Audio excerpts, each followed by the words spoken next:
Good morning everyone. Welcome to PW only IAS. दोस्तों, बात करें अगर हम द हिंदू के फ्रंट पेज की, तो यहाँ पर आप नोटिस कर पाओगे जो ईसीआई है, इलेक्शन कमीशन ऑफ इंडिया, इसके द्वारा डेट्स दे दी गई हैं दिल्ली इलेक्शंस की। तो आप नोटिस कर सकते हो कि 5 फरवरी को दिल्ली में चुनाव होंगे एंड इसके 3 दिन बाद यानी कि 8 फरवरी को हमारे यहाँ पे नतीजा सामने आ जाएगा कि कौन इलेक्शन में जीता। ईसीआई ने ना एक बहुत इंपॉर्टेंट बात बोली कि आखिर इसकी डेट 5 फरवरी क्यों चूज करी गई।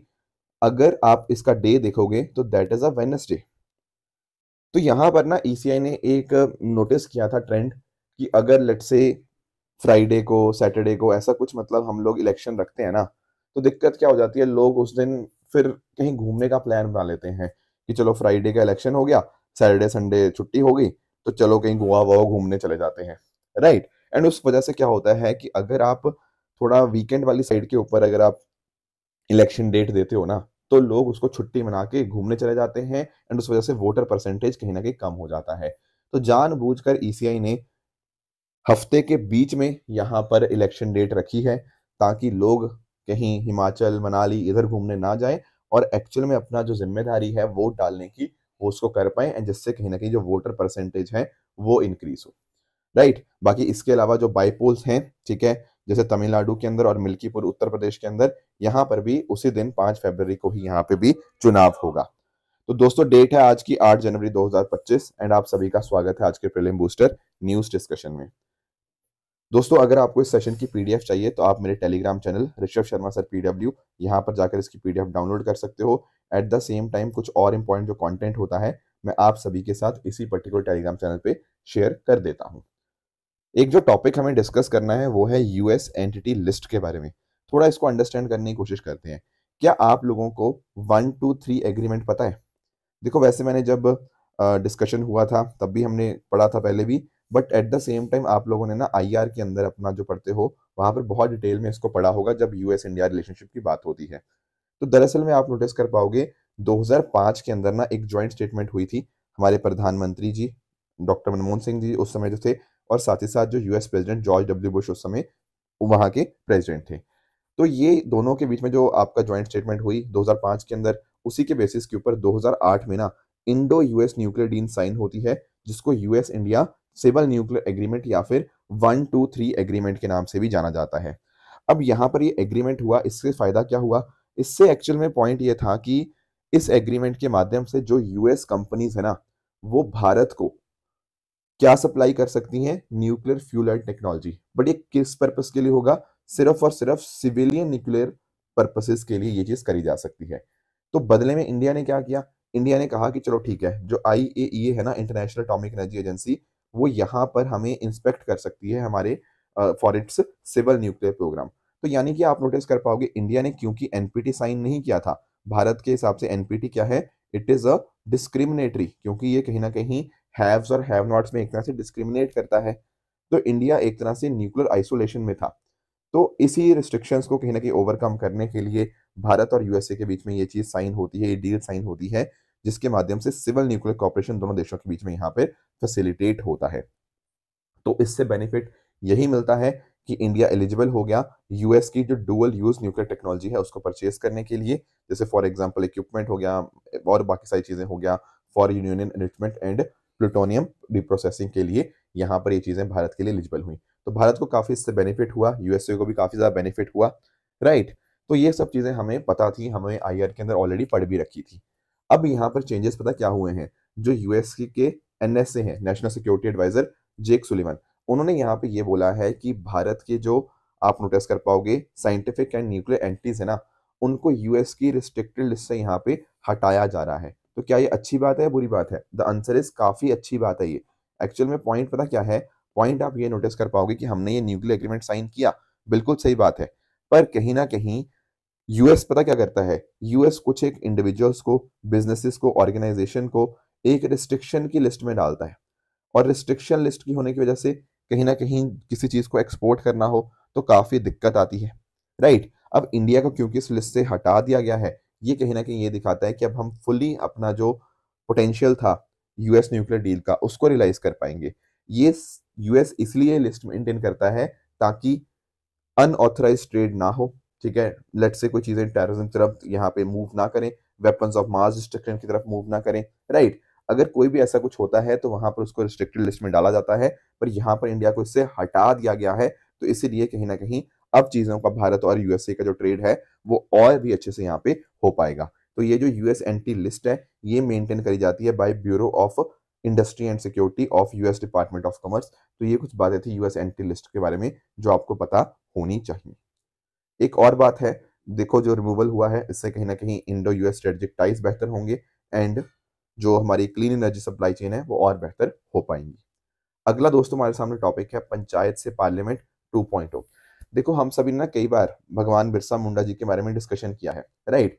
जब इनका 15 नवंबर को इनकी बर्थ एनिवर्सरी होती है, डेफिनेटली आप सब लोग जानते होंगे कि उस दिन को हम सेलिब्रेट करते हैं एज जनजातीय गौरव दिवस, राइट। इनफैक्ट 15 नवंबर को ही यहाँ पर जो झारखंड की स्टेट है 2000 के अंदर उसका फॉर्मेशन भी हुआ था, राइट। एंड इनका कंट्रीब्यूशन की बात करें तो यू आर अवेयर कि जो मुंडा रेबेलियन था, उलगुनल रिवोल्ट के नाम से भी हम इनको जानते हैं, राइट। तो उस पर्टिकुलर रिवोल्ट के अंदर ब्रिटिश कॉलोनियल रूल को इन्होंने रेजिस्ट किया एंड डेफिनेटली जो ट्राइबल राइट्स थे उनको यहाँ पे प्रोटेक्ट किया। इनफैक्ट ना इन्होंने जो एक बिरसाइट फेथ को यहाँ पे फाउंड किया था, plus at the same time जो भी अलग अलग तरह के सुपरस्टिशंस थे उनके अगेंस्ट यहाँ पे लड़ाई लड़ी। जो इंटॉक्सिकेंट्स थे इन्होंने बोला अपने ट्राइबल भाइयों को कि आप इन इंटॉक्सिकेंट से आप दूर रहिए एंड सेक्रेट थ्रेड आप यहाँ पे पहनिए। एंड इस तरह से आप नोटिस कर पाओगे कि एनिमल सेक्रीफाइस को भी यहाँ पे रोका गया। इनको धरती आबा या फादर ऑफ द अर्थ के नाम से भी जाना जाता है। ये सब बातें हमने हिस्ट्री के अंदर ऑलरेडी पढ़ रखी थी बिरसा मुंडा जी के बारे में। अब यहाँ पर पता क्या हुआ है, पिछले साल भी ना इनफैक्ट यहाँ पर एक इनिशिएटिव रन हुआ था जिसका नाम क्या था, जिसका नाम था पंचायत से पार्लियामेंट, मतलब 2024 के अंदर। उसके अंदर क्या हुआ था, पंचायत से पार्लियामेंट में ना जो 500 वुमेन सरपंच थी देश भर के अलग अलग हिस्सों थे उनको यहाँ पे इनवाइट किया गया कि आप पार्लियामेंट में आइए, विजिट करिए। उसी तरह से उसका 2.0 वर्जन भी हमें यहाँ पे देखने को मिला 6 जनवरी 2025 को। तो आप नोटिस कर पाओगे कि यहाँ पर ना जो ये प्रोग्राम था इसमें नेशनल कमीशन ऑफ वुमेन तो था ही था, क्योंकि बहुत सारी महिलाएं आई देश भर के अलग अलग हिस्सों से। मिनिस्ट्री ऑफ ट्राइबल अफेयर्स भी था, क्योंकि दरअसल में ना ये जो इवेंट था ये हमारे जो ट्राइबल लीडर हैं भगवान बिरसा मुंडा जी उनकी 150th एनिवर्सरी को भी यहाँ पे हम सेलिब्रेट कर रहे थे, उनकी 150th बर्थ एनिवर्सरी को। तो इस वजह से पंचायत से पार्लियामेंट 2.0 यहाँ पे प्रोग्राम रन किया गया जिसमें 500 से भी ज्यादा इलेक्टेड रिप्रेजेंटेटिव्स आए from scheduled tribes across the 22 states and union territories. तो इससे क्या हुआ, कहीं ना कहीं महिलाओं को कॉन्स्टिट्यूशनल वैल्यूज की और अंडरस्टैंडिंग हुई, है ना। पीआरआईज और अर्बन लोकल बॉडीज और यहाँ पे एम्पावर हुई। इसके साथ ही साथ आप नोटिस कर पाओगे वुमेन लीडर्स का कितना कंट्रीब्यूशन है रूरल डेवलपमेंट के लिए, एजुकेशन को प्रमोट करने के लिए, उसको हमने रिकॉग्नाइज किया। तो इसके माध्यम से आप अंडरस्टैंड कर पाओगे कि कैसे महिलाओं का एक्टिव पार्टिसिपेशन आना चाहिए, ट्राइबल लोगों का एक्टिव पार्टिसिपेशन आना चाहिए गवर्नेंस के अंदर, उसकी यहाँ पे बात करी गई। तो अंडरस्टैंड कर पाओगे कि आप उनको यहाँ पे एक प्रॉपर टूर दिया गया नए पार्लियामेंट हाउस का, संविधान सदन का, प्रधानमंत्री संग्रहालय का, राष्ट्रपति भवन का। लोकसभा स्पीकर ने इसको लीड किया to in order to ensure कि जो प्रियम्बल है वो सबको रीड करके सुनाया जाए, उनको मतलब रीड करे, तो साथ में एक तरह से कॉन्स्टिट्यूशन वैल्यूज भी उन तक यहाँ पे अच्छे से पहुंच पाए। तो ये पर्पज था पंचायत से पार्लियामेंट का। आई एम श्योर आप लोग मिनिस्ट्री ऑफ ट्राइबल अफेयर्स के बारे में जानते होंगे, लोकसभा के बारे में जानते होंगे, बट आपको शायद थोड़ा सा नेशनल कमीशन ऑफ वुमेन के बारे में मैं जानकारी आपको दे देता हूँ। नेशनल कमीशन ऑफ वुमेन, सबसे इंपॉर्टेंट बात है, ये एक संवैधानिक बॉडी नहीं है, it is not a constitutional body, rather it is a statutory body जो कि बनी थी 1992 के अंदर under the national commission for women act 1990। तो ये क्या है, it is a statutory body. और साथ ही साथ आप नोटिस कर पाओगे इसका काम क्या है, इसके काम है कि जो महिलाओं के लिए कॉन्स्टिट्यूशनल लीगल सेफगार्ड्स हैं उनको रिव्यू करना, क्या वो काफ़ी हैं या फिर कुछ और सेफगार्ड्स की ज़रूरत है। इसी तरह से महिलाओं के स्टेटस को बेहतर करने के लिए कुछ नए पॉलिसीज सजेस्ट ये भी करती है, लोगों के अंदर अवेयरनेस क्रिएट करती है एंड महिला के जो राइट्स हैं उनको एड्रेस करना, अगर उनके वायलेशन हुआ है तो उनको इन्वेस्टिगेट करना, ये सारी भी नेशनल कमीशन फॉर वुमेन की यहाँ पे एक तरह से फंक्शन उसका बन जाता है। इनके जो चेयरपर्सन होते हैं वो नॉमिनेट किए जाते हैं सेंट्रल गवर्नमेंट के द्वारा। उसके अलावा 5 और मेंबर्स होते हैं जिनका एक्सपीरियंस होता है अलग अलग फील्ड जैसे law, trade union, health, education and administration के अंदर। एक जो मेंबर होगा वो शेड्यूल कास्ट और शेड्यूल ट्राइब से भी हमें यहाँ पे देखने को मिल जाएगा नेशनल कमीशन ऑफ वुमेन के अंदर। एंड जो इनके मेंबर सेक्रेटरी होते हैं वो भी सेंट्रल गवर्नमेंट ही अपॉइंट करती है। तो ये कुछ बातें थी पंचायत से पार्लियामेंट 2.0 के बारे में जिसके बारे में आपको आइडिया होना चाहिए। अगला दोस्तों हमारे सामने जो टॉपिक है that is net zero banking alliance. अब आप पूछोगे ये क्या मुद्दा है नेट जीरो बैंकिंग अलायंस का। देखो आप लोग नेट जीरो तो अंडरस्टैंड करते हो ना, जैसे हमारा टारगेट क्या है, हमारा इंडिया का टारगेट है नेट जीरो अचीव करना बाय 2070। 2070 तक हम चाहते हैं नेट जीरो एमिशंस टारगेट को अचीव कर पाए। उसी तरह से ना देखो अलग अलग ना बैंकों ने पता क्या किया, 2021 में बहुत सारे बैंक्स साथ में आए। कितने बैंक्स? लगभग 43 बैंक्स यहाँ पे साथ में आए 2021 के अंदर। इन्होंने डिसाइड क्या किया? उन्होंने डिसाइड किया कि हम net zero emission target achieve करेंगे। कैसे अचीव करेंगे? देखो, अगर हम रिस्पॉन्सिबल फाइनेंसिंग करें, राइट, रिस्पॉन्सिबल फाइनेंसिंग करें, ऐसी फाइनेंसिंग करें जो कि कहीं ना कहीं हमारी ग्लोबल इकोनॉमी को डीकार्बोनाइज करती है, यानी कि वहां पे कार्बन एमिशंस को कम करती है, तो बहुत ही बेनिफिशियल होगा। तो बेसिकली पॉइंट ये था कि आप ऐसी जगह पे पैसा दो जो इन्वायरमेंट को सपोर्ट करे, राइट, जो फॉसिल फ्यूल के अगेंस्ट हो, और जो हमारे एनवायरनमेंट को बेहतर बनाने के लिए, नेट जीरो तक पहुंचने के लिए वो काम करे। तो इसलिए 2021 के अंदर इसका फॉर्मेशन हुआ था। 43 मेजर बैंक्स थे, भारत की तरफ से कोई भी बैंक यहाँ पे नहीं देखने को मिलता। तो 2050 तक इनका टारगेट था कि net zero green house gas emissions को यहाँ पे ये अचीव कर पाए। This was their focus. पर अभी पता क्या हुआ है, थोड़ा और इस बारे में अंडरस्टैंड कर लो। ये एक मतलब इसको सपोर्ट किया जाए by United Nation environment program finance initiative, इसके द्वारा यहाँ पे इसको सपोर्ट किया जा रहा है। एंड आप नोटिस कर सकते हो Glasgow financial alliance for net zero का भी ये पार्ट आपको देखने को मिल जाएगा। पर अभी न्यूज़ पता क्या आई है, बहुत बड़े बड़े बैंक जैसे गोल्डमैन सैक्स, Wells Fargo, Citigroup, bank of America, Morgan Stanley and even JPMCB, JP Morgan जो चेज है, वो भी यहाँ पे इससे एग्जिट कर रहा है। आप पूछोगे इतने बड़े बड़े बैंक, ये तो बहुत बड़े बड़े नाम है, ये क्यों एंड कर रहे हैं? दोस्तों, हो पता क्या रहा है, आज तारीख क्या है? आज है 8 जनवरी, बिल्कुल सही बात है। आज से 12 दिन बाद यानी कि 20 जनवरी को यूएसए के प्रेसिडेंट कौन बनने जा रहे हैं? वो बनने जा रहे हैं Donald Trump. And Donald Trump भाई साहब जो है ना, वो ज़्यादा क्लाइमेट चेंज में मानते नहीं है। उनका मानना है कि क्लाइमेट चेंज वेंज कुछ नहीं होता, ठीक है ना। तो उनका ज़्यादा कुछ ऐसे में बिलीव है नहीं। तो कहीं ना कहीं उनकी जो पॉलिसीज होंगी वो क्लाइमेट चेंज के रिगार्डिंग हो सकता है उल्टी पड़ जाए, है ना। And at the same time हो सकता है वो प्रो फॉसिल फ्यूल एडमिनिस्ट्रेशन की तरफ काम करें। तो इन बैंकों को लग रहा है कि भाई हम यहाँ पे नेट जीरो की बात कर रहे हैं, और जो यूएस से, जो दुनिया की one of the most powerful country है, वहां के प्रेसिडेंट बोल रहे हैं कि यार ये सब चीजें तो बकवास है। तो इन्होंने पहले ही उससे विड्रॉ कर लिया, नेट जीरो बैंकिंग अलायंस से। तो ये चीजें इसलिए हमें यहाँ पे देखने को मिल जाएंगी। दोस्तों, अगला जो टॉपिक है that is regarding Indonesia free meal program. देखो, ये भारत का प्रोग्राम नहीं है तो बहुत ज्यादा हमें इसकी डिटेल में नहीं जाना, बट आप इसको एज एन एग्जाम्पल अपने इस्तेमाल कर सकते हो अपने मेंस के आंसर के अंदर, कि इंडोनेशिया के द्वारा एक 4.3 बिलियन डॉलर का फ्री मील प्रोग्राम यहाँ पे लॉन्च किया गया है। दोस्तों, दरअसल में ना एक चीज होती है स्टंटिंग। स्टंटिंग आप जानते होंगे, स्टंटिंग का अर्थ क्या होता है? स्टंटिंग स्टैंड्स फॉर, आपका अगर लो हाइट होती है फॉर योर एज, कि मतलब आपकी उम्र तो बढ़ती जा रही है पर आपकी हाइट नहीं बढ़ रही। उसी तरह से एक टर्म होती है वेस्टिंग। वेस्टिंग का मतलब क्या होता है कि अगर आपका हाइट तो बढ़ रही है पर अगर आपका वेट नहीं बढ़ रहा, मतलब लो वेट फॉर हाइट, उसको बोलते हैं वेस्टिंग।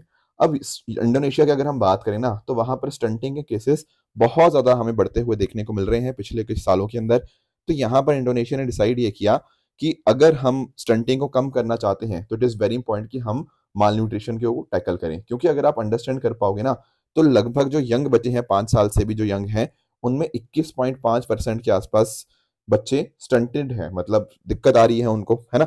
उनका हाइट कम है उनकी एज के कॉरस्पॉन्डिंग। तो यहाँ पर माल न्यूट्रिशन को टैकल करने के लिए यहाँ पर इंडोनेशिया ये फ्री मील प्रोग्राम कर रहा है। एंड आप अंडरस्टैंड कर पाओगे यहाँ पे फ्री मील के अंदर ना इन्होंने बहुत सारी चीजें दिखाई हैं। जैसे फॉर एग्जाम्पल उसमें चावल भी होंगे, प्रोटीन रिच फूड होगा, वेजिटेबल्स मिलेंगी, फ्रूट्स मिलेंगे। तो एक तरह से बैलेंस डाइट यहाँ पे देने का यहाँ पे कोशिश है। और सिर्फ बच्चों के लिए, आपके स्टूडेंट्स हो गया, प्रेग्नेंट महिलाएं हो गया, ब्रेस्ट फीडिंग मदर्स हो गया।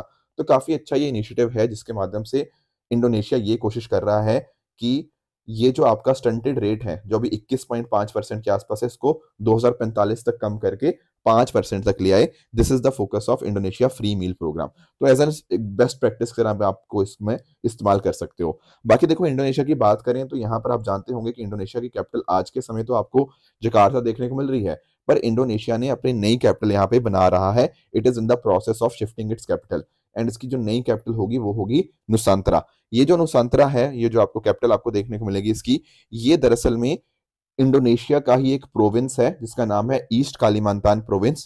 ये आता है आइलैंड ऑफ बोर्नियो के ऊपर। तो एक बोर्नियो आइलैंड है, उसके ऊपर एक प्रोविंस है ईस्ट कालीमांतान, उसमें आपको यहाँ पे नुसांतरा आपको यहाँ पे देखने को मिल जाएगा। इनफैक्ट ना, अगर हम बात करते हैं, कई बार हमने डिस्कस किया था ओरांगुटन्स के बारे में, इंडोनेशिया के ओरांगुटन्स जब हम बात कर रहे थे, तो ये जो ओरंगुटन है ये यहीं पर आपको देखने को मिल जाते हैं ईस्ट कालिमांतान प्रोविंस के ऊपर। बाकी आप लोग नोटिस कर सकते हो कि जो सुमात्रा है वो काफी क्लोज है ग्रेट निकोबार के, तो ये बात आपको पता होनी चाहिए। बाकी दुनिया भर की बात करें तो वर्ल्ड की सबसे चौथी मोस्ट पॉपुलस कंट्री आपकी इंडोनेशिया ही है, एंड सबसे ज्यादा मुस्लिम मेजॉरिटी कंट्री भी आपकी इंडोनेशिया ही हमें आपको देखने को मिल जाएगी। बाकी इसके अलग अलग आइलैंड्स की बात करें तो बोर्नियो मैंने आपको बताया, न्यू गिनी हो गया, सुलावेसी हो गया, सुमात्रा, जावा, ये सब इसके आपको पार्ट देखने को मिल जाते हैं। अगले टॉपिक पे चलते हैं, that is armed forces tribunal को थोड़ा सा अंडरस्टैंड करने की यहाँ पे कोशिश करते हैं। दोस्तों आर्म्ड फोर्सेस ट्रिब्यूनल दरअसल में होता पता क्या है, होता ये है कि लेट से कोई डिस्प्यूट आ गया, कोई कंप्लेंट आ गया, किस कॉन्टेक्स्ट में, कोई डिस्प्यूट है अगर लेट से अपॉइंटमेंट के रिगार्डिंग, कमीशन के रिगार्डिंग, एनरोलमेंट के रिगार्डिंग, सर्विस कंडीशन, और ये अगर आते हैं under army act, navy act या एयरफोर्स, मतलब इनके रिगार्डिंग कोई भी अपॉइंटमेंट, एनरोलमेंट या सर्विस के रिगार्डिंग कोई भी दिक्कत है ना, तो कहां पर जाओगे आप जाओगे आर्म्ड फोर्सेस ट्रिब्यूनल में। क्यों? क्योंकि ये स्पेशलाइज्ड ट्रिब्यूनल हमने यहाँ पे बना रखा है जो कि इस चीज के अंदर स्पेशलाइज करता है एंड जल्दी से जल्दी केसों का निपटारा करने की कोशिश यहाँ पे करता है। या फिर लेट से हो सकता है कि इन्हीं act, army act, navy act और एयरफोर्स एक्ट के अंदर कोर्ट मार्शल का सेंटेंसिंग दी गई हो, उसके अगेंस्ट अपील करनी है, तो कहां पर अपील जाएगी? वो भी आर्म्ड फोर्सेस ट्रिब्यूनल के अंदर ही जाएगी। ठीक है, तो कोई भी इस तरह के डिस्प्यूट्स होते हैं वो जाते हैं आर्म्ड फोर्सेस ट्रिब्यूनल के अंदर। ठीक है, अब इनके पास सारी की सारी अथॉरिटी होती है कि मान लो कोई केस इनको लगता है कि नहीं कोर्ट मार्शल बिल्कुल सही था, तो उस केस में अपील को आपका डिसमिस किया जा सकता है। अब आप अंडरस्टैंड कर पाओगे कि इसकी ना एक होती है प्रिंसिपल बेंच, ये है परमानेंट बेंच नई दिल्ली के अंदर। इसके अलावा इसकी बहुत सारी आपको रीजनल बेंचेस देखने को मिल जाएंगे, जैसे चंडीगढ़ के अंदर, लखनऊ, है ना, इस तरह बहुत सारी बेंचेस देखने को मिल जाएंगी। अब ये तो प्रिंसिपल बेंच तो आपकी नेशनल बेसिस पे काम करती है, रीजनल बेंच जो होती है वो रीजनल बेसिस के ऊपर आपकी काम करती है। एंड एक होती है आपकी सर्किट बेंचेस। सर्किट बेंचेस जो होती है ना वो टेम्परेरी होती हैं। मान लो अगर इनको लगे कि यार बहुत सारे केस हो गए हैं जल्दी से केसेस का निपटारा करना है, तो समय समय के ऊपर अलग अलग जगह के ऊपर ये इस तरह की टेम्परेरी बेंचेस लगाई जा सकती हैं ताकि बैकलॉग या पेंडेंसी को यहाँ पे ठीक किया जा पाए। तो इस तरह से आप नोटिस कर पाओगे कि आर्म्ड फोर्सेस ट्रिब्यूनल जो है वो काम करती है, जिसको एस्टेब्लिश किया गया था 2009 के अंदर under the armed forces tribunal act of 2007। अभी क्या मुद्दा उठा है? अभी ये हुआ है कि सुप्रीम कोर्ट ने बोला है कि हम आर्म्ड फोर्सेस ट्रिब्यूनल की बेंचेस को एस्टैब्लिश करेंगे इन जम्मू कश्मीर एंड हिमाचल प्रदेश, क्योंकि यहाँ पर इन रीजन्स के अंदर बहुत ज्यादा पेंडेंसी है केसेस की।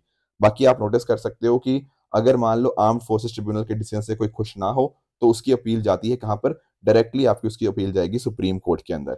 इस बेंच के अंदर एक तो जुडिशियल मेंबर होता है जो कि होते हैं रिटायर्ड हाई कोर्ट जजेस, और साथ ही साथ एक एडमिनिस्ट्रेटिव मेंबर आपको यहाँ पे देखने को मिल जाएगा जो कि या तो मेजर जनरल रहा हो सकता है अपने टाइम के ऊपर, या फिर मतलब इस पर्टिकुलर पोजीशन के ऊपर 3 साल से ऊपर काम किया जाना होना चाहिए, मतलब मेजर जनरल या उसके ऊपर वाली पोजीशन, या फिर जज एडवोकेट जनरल होना चाहिए for a minimum of 1 year. तो ये 2 मेंबर्स होते हैं, एक जुडिशियल मेंबर हो गया और एक हो गया आपका एडमिनिस्ट्रेटिव मेंबर। बाकी इसके जो भी काम होंगे definitely arm forces tribunal rules के हिसाब से ही होंगे और प्रोसीडिंग्स इंग्लिश में होती हैं। तो जो भी आपके हाई कोर्ट के अंदर जैसे प्रोसीजर फॉलो होते हैं वैसे ही प्रोसीजर आपके आर्म फोर्सेस ट्रिब्यूनल के अंदर भी यहाँ पे फॉलो होते हुए देखने को मिल जाएंगे।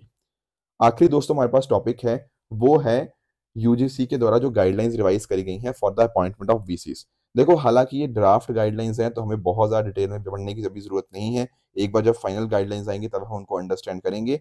पर आप नोटिस कर पाओगे कि यूजीसी ने ना यहाँ पर ड्राफ्ट जो गाइडलाइंस दी हैं उसमें कुछ एक रिलैक्सेशन दी हैं, एंड वाइस चांसलर का जो एलिजिबिलिटी है इसके ऊपर लेकर थोड़े से क्वेश्चन मार्क्स उठ गए हैं।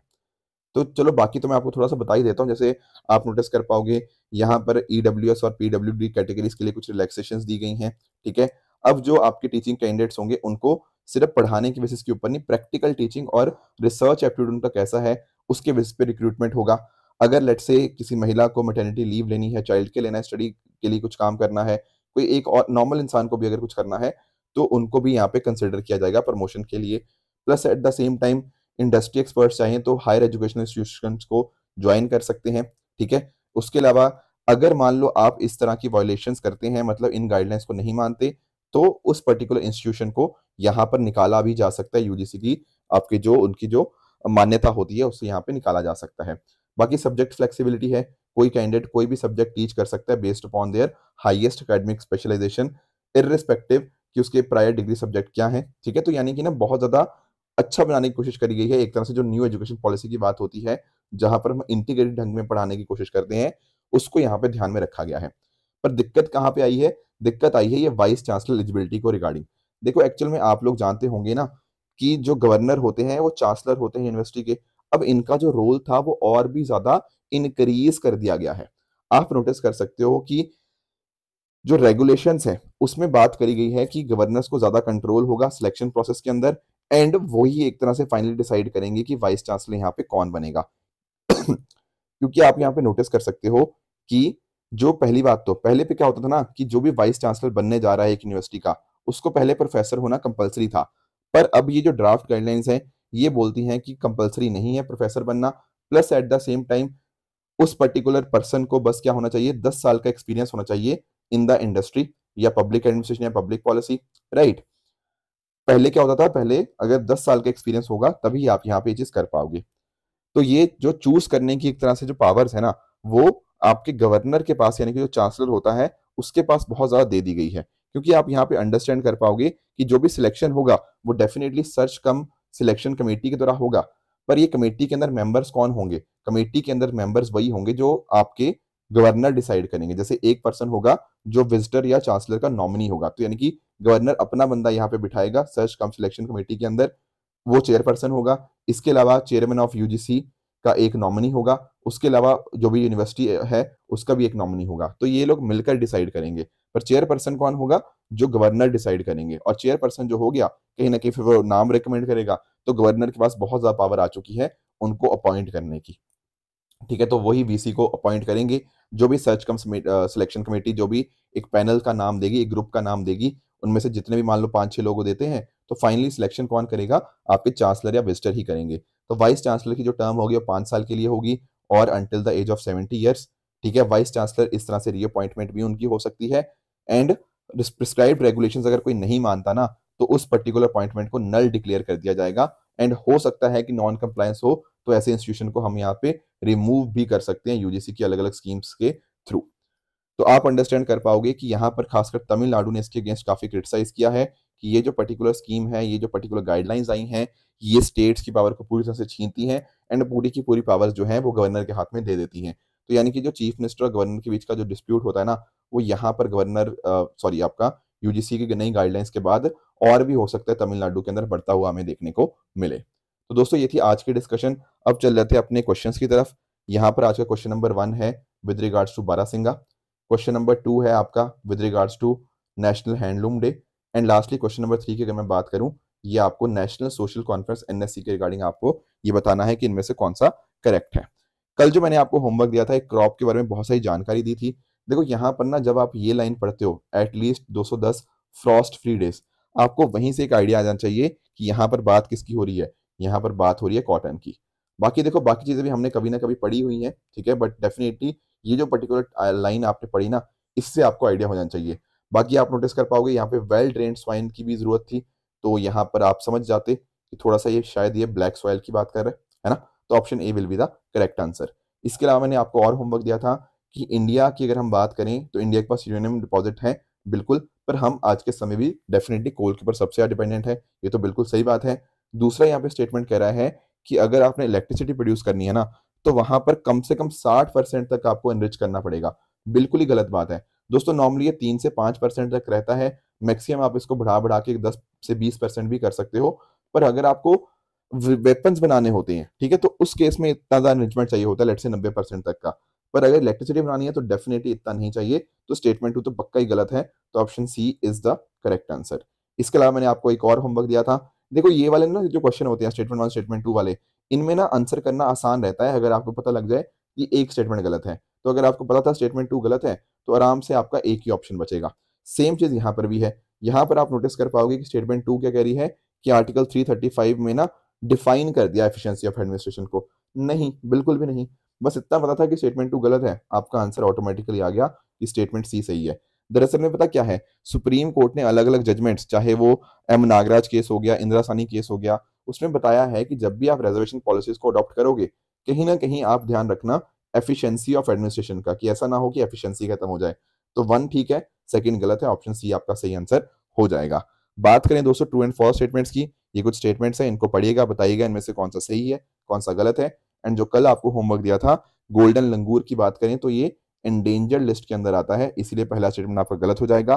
कैंपबेल बे नेशनल पार्क की बात करें तो ये आपको अंडमान निकोबार में देखने को मिलेगा, तो ये भी गलत है। बाकी जो थर्ड स्टेटमेंट है तो डेफिनेटली वो करेक्ट हमें देखने को मिल जाएगी। तो दोस्तों ये थी आज की डिस्कशन। इसी तरह से आप भी अपने एंड पे हार्डवर्क करते रहिए। Thank you so much for joining. All the very best.